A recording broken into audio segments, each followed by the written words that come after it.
بسم اللہ الرحمن الرحیم۔ محترم اور معزز سامعین کرام، وہابی کون ہیں اور وہابی کس کو کہا جاتا ہے؟ یہ لفظ بہت بولا جاتا ہے۔ آج اسی کے بارے میں اس فتوے میں بات ہوگی کہ وہابی کس کو کہا جاتا ہے، اور جس محمد بن عبد الوہاب نجدی کی طرف اس لفظ کی نسبت کی جاتی ہے یہ کون تھا؟ چنانچہ اسی کے متعلق سوال کیا ہے۔ کہتے ہیں، حضرت مفتی صاحب السلام علیکم ورحمۃ اللہ وبرکاتہ، درج ذیل اشتہار ایک بریلوی مولوی کی طرف سے شائع ہوا ہے۔ سنی سنی ہیں اور وہابی وہابی ہی ہیں۔ وہابی جماعت کے شیخ الاسلام مولوی حسین احمد صدر مدرس دارالعلوم دیوبند اپنی کتاب الشہاب الثاقب صفحہ نمبر 53 میں لکھتے ہیں، محمد بن عبد الوہاب نجدی ابتداءً 13ویں صدی میں نزد عرب یعنی ریاض سے ظاہر ہوا، اور چونکہ خیالات باطلہ اور عقائد فاسدہ رکھتا تھا، اس لیے اس نے اہل سنت والجماعت سے قتل و قتال کیا، ان کو بالجبر اپنے خیالات کی تکلیف دیتا رہا، ان کے اموال کو غنیمت کا مال اور حلال سمجھا گیا، ان کے قتل کرنے کو باعث ثواب اور رحمت شمار کرتا رہا، اہل حرمین کو خصوصاً اور اہل حجاز کو عموماً اس نے تکلیف شاقہ پہنچائی۔ سلف صالحین اور اتباع کی شان میں نہایت گستاخی اور بے ادبی کے الفاظ استعمال کیے۔ اس حوالے سے یہ ثابت ہو گیا کہ عبد الوہاب نجدی بدعقیدہ اور گمراہ تھا۔ اگر اہل سنت والجماعت سے ہوتا تو وہ اہل سنت والجماعت کے ساتھ ایسا سلوک نہ کرتا۔ اس میں کوئی دو رائے نہیں کہ سنی سنی ہیں اور وہابی وہابی، لہذا اس کے بعد کم از کم آج سے وہابی جماعتیں اور ان کے ماننے والے اگر ان میں اخلاق نام کی کوئی شے ہے تو اپنے آپ کو سنی نہیں کہنا چاہیے، اور اگر دھوکے سے کہنا بھی چاہتے ہیں تو چھوڑ دینا چاہیے۔ آپ کہتے ہیں وہابی کون ہیں؟ وہابی اہل حدیث، تبلیغی اور دیوبندی جماعت کے اکابر علماء کے حوالے پیش کیے جاتے ہیں، کوئی بھی حوالہ اہل سنت والجماعت کے عالم کا نہیں۔ یہ جو بریلوی شخص ہے اس کی عبارت ہے اور اس کی بات ہے یہ۔ چنانچہ کہتا ہے کہ بانی تبلیغی جماعت کے پیر و مرشد مولوی رشید احمد گنگوہی لکھتے ہیں کہ محمد بن عبد الوہاب کے مقتدیوں کو وہابی کہا جاتا ہے۔ نمبر 2، دیوبندی سربراہ مولوی منظور نعمانی اپنی کتاب میں رقم تراز ہیں، اور ہم خود اپنے بارے میں صفائی سے کہتے ہیں کہ ہم بڑے سخت وہابی ہیں۔ نمبر 3، تبلیغی دیوبندی مذہب کے سرپرست مولوی زکریا کاندھلوی کہتے ہیں، مولوی صاحب میں خود تم سے بڑا وہابی ہوں۔ نمبر 4، دیوبندی اور تبلیغی جماعت کے مرکز ہدایت مولوی اشرف علی تھانوی کی زبانی، بھائی یہاں وہابی رہتے ہیں، یہاں فاتحہ نیاز کے لیے کچھ مت لایا کرو۔ یہ ان کی بات ہے، ان کا اشتہار ہے۔ کہتے ہیں کہ اس تحریر کا مدلل جواب مطلوب ہے۔ اس میں جواب دیتے ہیں، الجواب وباللہ توفیق۔ اشتہار حاضہ کے حوالے سے متعلق عرض یہ ہے کہ حضرت شیخ الاسلام مولانا سید حسین احمد مدنی علیہ الرحمہ کی شیخ محمد بن عبد الوہاب نجدی علیہ الرحمہ کے متعلق یہ رائے جو انہوں نے الشہاب الثاقب میں لکھی ہے، جس کا حوالہ اشتہار حاضہ میں دیا گیا ہے، اس وقت کی تھی جب تک ان کے بارے میں صحیح حالات کا علم نہیں ہوا تھا۔ جب تک ان کو عبد الوہاب نجدی کے بارے میں صحیح حالات کا علم نہیں ہوا تھا، اس وقت انہوں نے رائے قائم کی تھی، اور انگریزوں کی سازش سے ایک غلط پروپیگنڈا شیخ محمد بن عبد الوہاب کو بدنام کرنے کے لیے کیا جا رہا تھا۔ بعد میں جب مولانا سید حسین احمد مدنی علیہ الرحمہ کو شیخ محمد بن عبد الوہاب کے بارے میں صحیح اور تحقیقی معلومات ان کی اصل کتب کو دیکھ کر حاصل ہوئی تو آپ نے اپنی سابقہ رائے سے رجوع فرما لیا تھا، جو روزنامہ زمیندار لاہور سے اس وقت شائع ہوا۔ نیز اکمل البیان کتاب کے صفحہ نمبر 9 پر یہ بیان درج ہے، جس کا متن حسب ذیل ہے۔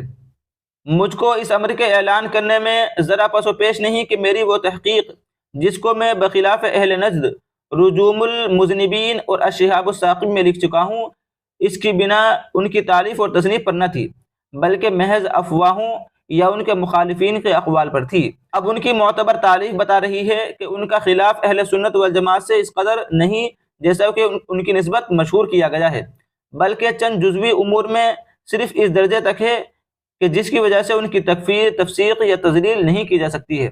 واللہ عالم۔ حضرت مولانا رشید احمد گنگوہی رحمۃ اللہ علیہ کی پوری عبارت اس طرح ہے، محمد بن عبد الوہاب کے مقتدیوں کو وہابی کہتے ہیں، ان کے عقائد عمدہ تھے اور مذہب حنبلی تھا، البتہ ان کے مزاج میں شدت تھی، مگر وہ اور ان کے مقتدی اچھے ہیں، مگر ہاں جو حد سے بڑھ گئے ہیں، ان میں فساد آ گیا، اور عقائد سب کے متحد ہیں، اعمال میں فرق حنفی، شافعی، مالکی، حنبلی کا ہے۔ یہ بات ہر مسلمان جانتا ہے کہ چاروں ائمہ، امام اعظم ابو حنیفہ رحمۃ اللہ علیہ، امام مالک رحمۃ اللہ علیہ، امام شافعی رحمۃ اللہ علیہ اور امام احمد بن حنبل رحمۃ اللہ علیہ اہل سنت والجماعت کا عقیدہ رکھنے والے ہیں اور ان کے ماننے والے سنی ہیں۔ شیخ محمد بن عبد الوہاب نجدی رحمۃ اللہ علیہ خود اپنے مسلک کی وضاحت کرتے ہوئے تحریر فرماتے ہیں، اس کا ترجمہ یہ ہے کہ میں الحمدللہ ائمہ سلف کا متبع ہوں، مبتدع یعنی دین میں نئی بات نکالنے والا نہیں ہوں۔ میرا عقیدہ اور میرا دین جو میں اللہ تعالیٰ کے دین کی حیثیت سے اختیار کیے ہوئے ہوں، وہ اہل سنت والجماعت کا وہی طریقہ مسلک ہے جو امت کے ائمہ اربعہ اور ان کے متبعین کا مسلک اور طریقہ ہے۔ تفصیل کے لیے کتاب شیخ محمد بن عبد الوہاب کے خلاف پروپیگنڈا جو کتاب لکھی ہوئی ہے مولانا منظور صاحب نعمانی رحمۃ اللہ علیہ کی، اس کتاب کا مطالعہ فرما لیا جائے۔ سوانح مولانا محمد یوسف صاحب رحمۃ اللہ علیہ سے دو عبارتیں نقل کی گئی ہیں۔ یہ ایک طویل گفتگو کا ایک ٹکڑا ہے، پوری گفتگو اصل کتاب میں پڑھی جا سکتی ہے، پوری عبارت پڑھنے سے بات کے سمجھنے میں کوئی دقت پیش نہ آئے گی۔ حضرت مولانا محمد الیاس صاحب رحمۃ اللہ علیہ کے انتقال سے چند روز قبل یہ گفتگو حضرت مولانا محمد منصور نعمانی اور مولانا محمد زکریا شیخ الحدیث علیہ الرحمہ کے مابین ہوئی، جو اس غور و فکر پر مشتمل تھی کہ دعوت و تبلیغ کا یہ کام جس سے امت کو بڑا نفع ہو رہا ہے، لوگوں کے اندر دینی بیداری پیدا ہو کر مسجد آباد ہو رہی ہیں، شرک و بدعت سے نفرت ہو کر سنت و شریعت سے محبت پیدا ہو رہی ہے۔ حضرت مولانا محمد الیاس صاحب رحمۃ اللہ علیہ کے انتقال کے بعد اس کام کو جاری اور برقرار رکھنے کی فکر کی جا رہی تھی۔ اگلی پچھلی عبارتوں کو دیکھنے سے بات بالکل واضح ہے کہ کسی بزرگ کے انتقال کے بعد ان کے سنت اور شریعت میں ڈھلے ہوئے کام اور طریقے کو ترقی دینا ہی ان بزرگ سے سچی محبت اور عقیدت کی علامت ہے، نہ کہ ان کی قبر کو صرف زیارت گاہ بنا کر عقیدت و محبت میں غلو کرنا، جو بسا اوقات شرکی اعمال تک پہنچا دیتے ہیں، جو قبر پرستی کہلاتی ہے۔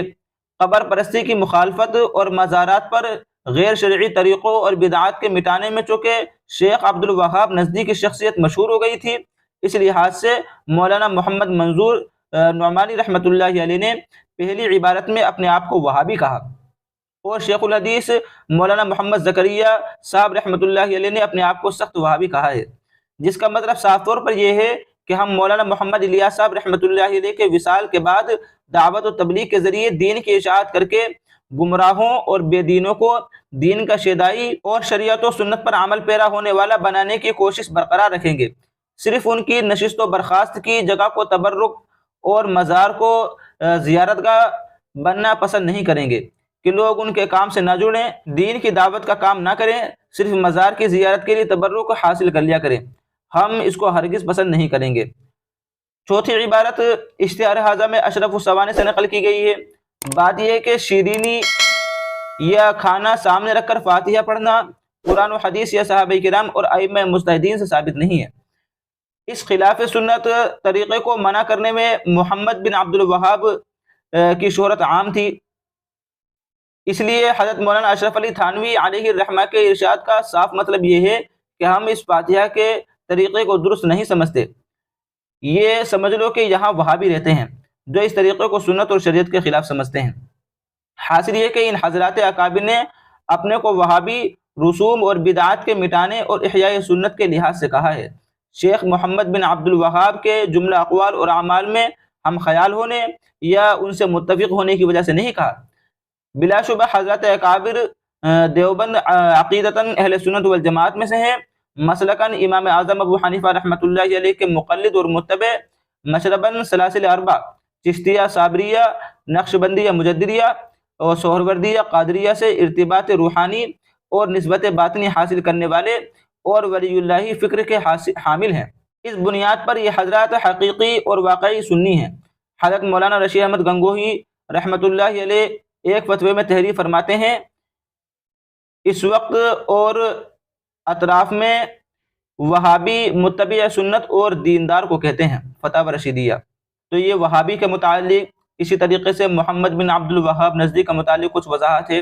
امید کرتے ہیں کہ اس بات کو سن کر کے، اس فتوے کو سن کر کے آپ کے ذہن میں وہابی کے صحیح معنی بیٹھ گئے ہوں گے اور وہابی کن کو کہتے ہیں یہ بھی آپ کو واضح ہو گیا ہوگا۔